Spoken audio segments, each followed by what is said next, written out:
John Scott here with Jonathan Acosta. The Bills wrapping up day 3 of training camp. Now they have a day off ahead on Saturday.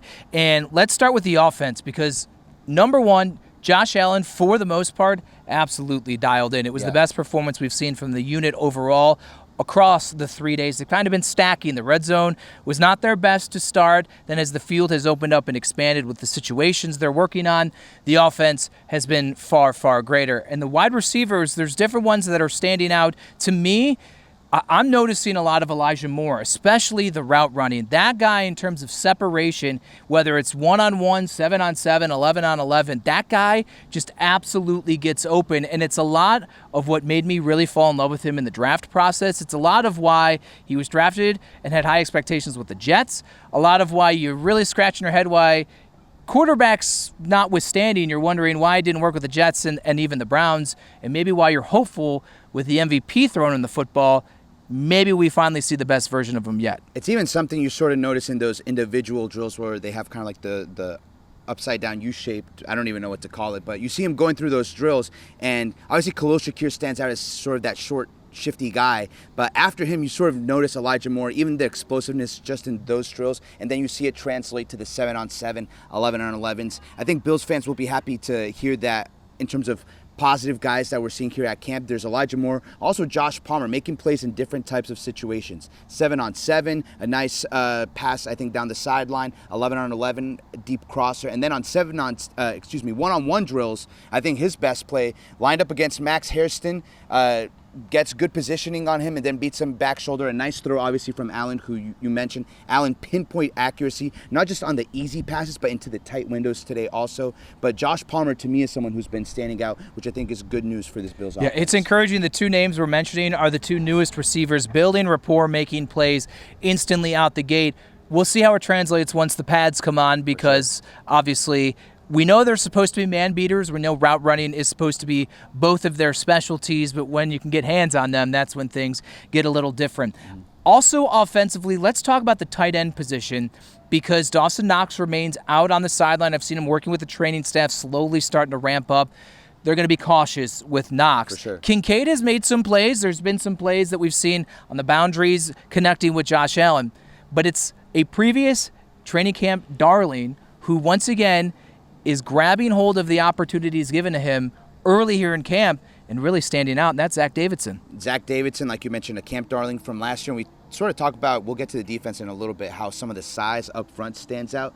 Zach Davidson's size is something that stood out not just this year, but last year as well. And you see it come into play in some of these drills and plays where maybe it's not the 30-yard bomb down the field to Zach Davidson, but just a throw over the middle where even if Davidson isn't totally completely open, he has the body size, the body composition to sort of give Josh Allen an easy target. And I think you try not to make too much of just who they're out there with sometimes, but just the fact that Zach Davidson is out there getting reps with the first team. I think he's making a solid case for himself that should the Bills not feel entirely comfortable with where Dawson Knox is, whether it's next week or going into the season, that he's putting himself in a position to make the Bills make a tough decision maybe in terms of roster composition and if they feel like they need to put him on the 53 because if they don't, could another team scoop him up because of the way he's playing here at training camp. He's getting the early run with Knox out because they trust him. He's been in the system for a little bit of time, working on the practice squad.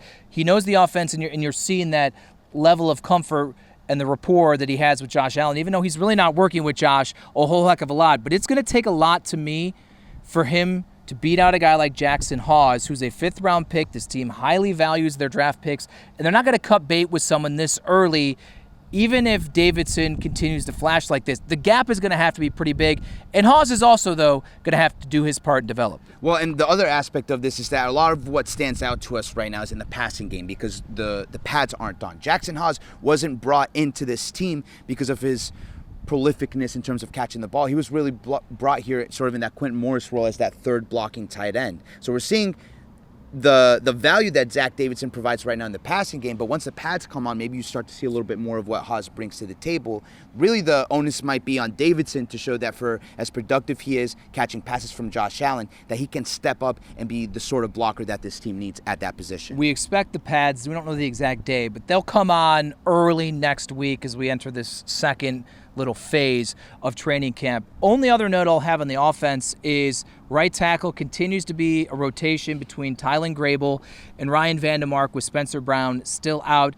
Depending on the day, it'll be Grable first, then it'll be Vandemark. They're kind of going back and forth, but at least we know, and it's not really a surprise where we are at this point, that if a tackle, Deion Dawkins or Spencer Brown, are out, or even maybe that if they bring in a sixth offensive lineman, we saw it was Alec Anderson at points last season, maybe Grable or Vandemark slides into that role as well. And then one more note on the offense for me. I think it was a mixed bag kind of day for Keon Coleman. To start, a solid day. He had an underneath throw that he ended up taking up the sideline, or taking up the field for a touchdown. I don't know if pads had been on, he maybe would have been tackled at the 20 or 15, but still probably the highlight of his day. Well, the team thought so. They put it out on social media like, oh, look at Keon Coleman. I think that was also intentional, based upon what you'll probably say next. Mixed bag, because the second half of his day, not so good. In 11 on 11s, broke free over the middle, would have been about a 20-yard completion, just the ball just bounces off of his hands. And then on one-on-one, I forget who the defensive back was lined up against him, maybe Tre'Davious White, but I'm not entirely sure. Another drop for Coleman. And to go back to that first drop, it was a play where he was so frustrated, you saw him visibly tap the side of his helmet. Going forward, again, he can build off of that, use that as a learning moment, but eventually you want to start to see some consistency kind of build from Keon here in this second training camp. And really in one-on-ones, it wasn't like he was going up against the guys battling for that CB2 position every time. He was going up against some of the guys that maybe we would consider more depth pieces and maybe making some catches, but again, the separation is still something that you're still waiting to see from Coleman that isn't just happening right now. The most effective he has been, in my estimation, are the routes where it's a comeback. He's going about 10 yards and he's turning around and coming back to the football. It's almost automatic when he does that. Yeah. The physicality, once the pads are on, maybe that won't be as easy, but that's the most consistent I've seen Coleman to this point. Let's flip over to the defensive side. We got to talk about Taylor Rapp first and foremost. 2 interceptions of Josh Allen. One, I'm saying 25, 30 yards he covered in that back end, made a diving interception on the sideline. Very, very reminiscent of the play he made a few years ago in that finale down against the Dolphins to put that game on ice. He actually got hurt on that play. Healthy today, making plays, and that guy is stacking days here as maybe the best player we've seen on defense as a whole through 3 days of camp. Not just that interception, but he had a second interception later on the day as well. Not too many guys pick off Josh Allen twice in the same day. Rapp really sort of solidifying himself, and I think the team and fans should feel comfortable with him sort of in that center field role as a safety, really able to know what's going on defense, like you mentioned, cover the space and everything, maybe allow Cole Bishop to be kind of that guy who steps into the box a little bit more. I know Bishop's hard-hitting nature, style of play was something that stood out about him coming out of Utah. So maybe now with Rapp, really maybe, because in the past the Bills have had the safeties that they can both do sort of a lot of different things. Do we maybe see them, maybe, what's the word I'm looking for? Maybe specialize the safeties in terms of Rapp maybe staying in that center field role a little bit more and Bishop playing maybe more of that run-stopping role. Another defensive back who had a nice day, Cam Lewis, a couple of pass breakups. He did have a tough moment later on after the pass breakups, allowing a deep play, but he's just someone that reminds you that, hey, we talk about this position battle at cornerback, this position battle at safety, but you have a guy with the versatility of Cam Lewis that provides value for this defense as someone who's been in the system for a while, knows what's going on, and he can have a day like today where he makes a couple plays and reminds you, hey, I'm still here, don't forget about me as well. He's also been the victim to me of some of Josh Allen's very best passes where Cam is sitting there, and I'll even hear him after the play go, dang. And it's like, you're as close as can be. Sometimes the quarterback's throws are just so perfect, you have no chance whatsoever. Just one note on Cole Bishop. We heard from defensive coordinator Bobby Babich before practice, was asked about Bishop, and really interesting, he said he feels like he's not as anxious. He felt maybe the pressure being a second-round pick, the expectations that come with it, dealing with the injury, trying to fight their way back. Rookie year never stacked up the way that he wanted to. He feels like Bishop is free of all of that. You spoke with him earlier in the offseason as well. Maybe you got a sense of it. And the hope and belief by Babich is there's still work to be done, but this will free him up to be more of the player they drafted him to be. Babich almost going philosopher mode and talking about how this generation and the social media age has a little bit more anxiety, and so Bishop, being a younger guy, obviously, some of that anxiety to perform and live up to the expectations of a second-round pick. Not a first-round pick, but he's still a highly drafted player in the second round, and shedding those expectations maybe freeing him up to play a little bit better. Something else that's freed him up, I think, is being healthy. And also the knowledge of the defense. That was a big part of it also, where the knowledge of the defense allows everything to slow down, therefore allowing him to play faster and make better plays on the ball. I think he was someone that we were really waiting to see what he was going to show in these first few days of training camp. And so far, there hasn't been that moment that kind of makes you go, ooh, from Cole Bishop. Everything's just been solid from him so far these first 3 days. Update through 3 days of the cornerback 2 position battle between Tre'Davious White and Max Hairston. It's Trey White right now, and it's early. This is kind of, I think, what we've been telling you is just do not be surprised if we hit week 1, and it does not mean anything about Max Hairston. It probably says more about Tre'Davious White and just a rookie being a rookie, that's who it's going to be. Trey has been better than him. He's been more consistent than him. Bobby Babbage saying, hey, we're not going to ride the roller coaster with Max, but day 1 was good. Day 2, he needs to be better. And here we are. It's good to have day 3, who he had some moments as well. Day 3, good and bad. That's what you get with the rookie, especially at the cornerback position. But hearing from Tre'Davious White was awesome. And it's good to see Trey. We know so much. If he feels like he's back home, he's more comfortable. We know all of that. Bobby Babbage getting everyone's ears perked up when he said, Trey is on a mission. And while Trey kind of dismissed it to start his press conference saying, oh, I'm just the same guy, as you moved along, you could even hear and feel it. He started using some profanity. Tre'Davious White is on a mission, and at 30 years old, coming off 2 major injuries, he feels like he's healthy and absolutely is the best cornerback for that job. Not only is it us saying don't be surprised if he starts week 1, he was asked point blank, should fans be surprised if you're out there starting week 1? He said, absolutely not, and that's where the F-bombs started coming in. Like 5 or 6 of them in the answer saying he's put in a lot of effing hard work, that it's going to be a great season, that, again, he's on a mission, and you see a lot of it was, I think, an introspective sort of press conference open, but there was like some fire to him almost where he feels like a healthy guy. There's another portion of the Babbage presser where he says that one of the most rewarding things for him so far this training camp was when White told him yesterday that it felt good to have his legs underneath him. So we asked White about it, and he talked at length about how grueling the process was recovering from his 2 major injuries, and that this is for the first time in 3 or 4 off seasons where he's not having to focus on rehabbing one specific part of his body. He can just sort of get his whole body healthy in general. To be resilient was the word he used for training camp. And I think it's something that you've seen over here. Again, this is a guy that's 30 years old now, but he's not being beat for speed or anything like that out here on the field. He's a guy out there making plays, 1 or 2 more pass breakups out here on the field today. Again, it's not a knock on Max Hairston, who has all the talent in the world, but Trey White is an experienced player who has played at a high level in this league, that the only change in that wasn't him dropping in terms of quality, it was the injuries that sort of did that. So it makes you wonder, can a fully healthy Trey White maybe rise back to a level even better than maybe what you and I would have expected? I think it's something that we're seeing here in training camp, and I think it's something that, based off of his words, that confidence is something that he's starting to feel in his game as well. It's still going to be a battle that we will be very intently watching as we move along through training camp and the preseason. Some injury notes: Dorian Williams in a walking boot, dealing with a calf injury. AJ Epenesa's ankle was wrapped up here. He also missed practice.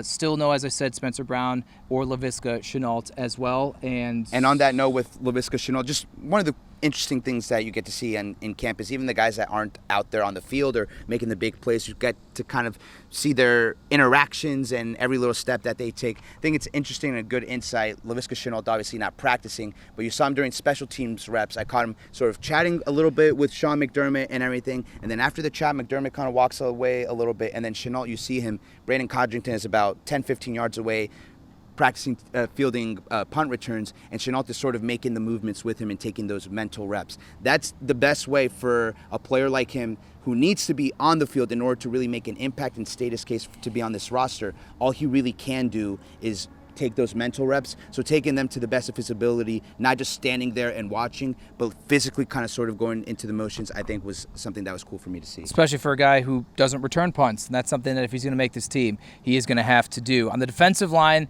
Ed Oliver talking, and Ed, it's funny, we've seen Ed's personality. It's always out there. He admits, hey, maybe I'm a little more calm now as I was as a rookie in 2019, so now he's the veteran on that group. And the things he had to say about Deion Walker, hilarious. It was almost like a Deion Dawkins type of a anecdote here of saying That is the largest human I've ever seen, and he has ballerina legs. He's like a dancing bear. Yeah. I can't wait to see Deion Walker in pads after that sort of description from Ed Oliver. And it's funny because Ed Oliver has almost overnight, or maybe a little bit more slowly than overnight, but he was a rookie not that long ago. And now, next to Daquan Jones, he's sort of the veteran on that defensive line.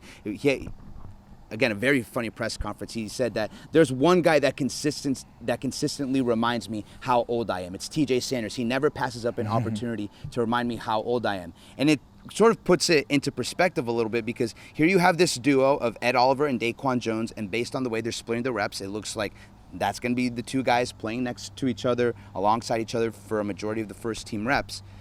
But behind them, it's a lot of question marks where you expect a lot of youth to step in terms of TJ Sanders and Deion Walker. And it's that size that you see with TJ Sanders. It's that size that you really see with Deion Walker, just sort of a unique ability, a unique athletic ability, mobility for a guy at his size, where we talk about White sort of being in a mentorship role for a younger guy at the same position like Maxwell Hairston. Ed Oliver is certainly in that same boat too, with a guy who's out there not fighting for a starting spot. He's solidified in his role, but still trying to improve after what was maybe a disappointment of a year last year, but now also taking on sort of a leadership role in mentoring these rookies like Sanders and Walker. All right. Day off for the Bills on Saturday, back Sunday. We're going to hear from special teams coordinator Chris Tabor, maybe get something from the punter, Brad Robbins. It's kind of going to be the focus on Sunday. I think at some point Monday or Tuesday is when the pads will come on. Because I'm not going to throw it out there, I'm just going to say I'll start first. One thing that I'm looking for as we go into the second 3 practice grouping and anticipate the pads coming on, one thing that I'm going to be most focused on is that defensive front. For sure. The physicality, we see the size, the sheer size of these guys, but now I need to see how they use it. And now we haven't been able to. We've been able to see them just in T-shirts and helmets and shorts dating back to the spring. Now is where we actually get to see Deion Walker, the massive bear who can dance like a ballerina. This is where we could see Landon Jackson. This is where we can see Joey Bosa. Down the list that it goes. I want to see the new additions and how they go up against a veteran, solidified offensive line that the Bills have, and see who starts to pop, who starts to stack and maybe assert themselves ahead of things. This is where the evaluation begins in the trenches. That is the number one thing that I'm going to be looking forward to once the pads come on. What about you? And then for me, it's going to be at that cornerback position. Something that was even brought up after the draft is how track speed is different than play speed. When the pads come on, how does Max Hairston's speed look, and how is he as a physical presence? Because he's not the biggest cornerback. How does he do once the pads come on? There's an extra level of physicality when he's matched up against a Josh Palmer, against a Keon Coleman, where maybe Keon Coleman is in a better setting when the pads come on, where he can really use more of that physicality and it stands out. That's what I'm going to be watching for, in terms of not just for the cornerback battle itself, but how those two guys make the receivers look, where we're still sort of trying to sort out the depth chart behind Khalil Shakir. Does Keon Coleman really entrench himself as that number 2 guy, or is it one of these 2 new additions like a Josh Palmer or Elijah Moore who really start to develop that chemistry with Josh Allen and show him that they can be dependable targets? Day off for us as well on Saturday before getting back to the grind on Sunday with Jonathan Acosta. I'm John Scott for Channel 2 Sports.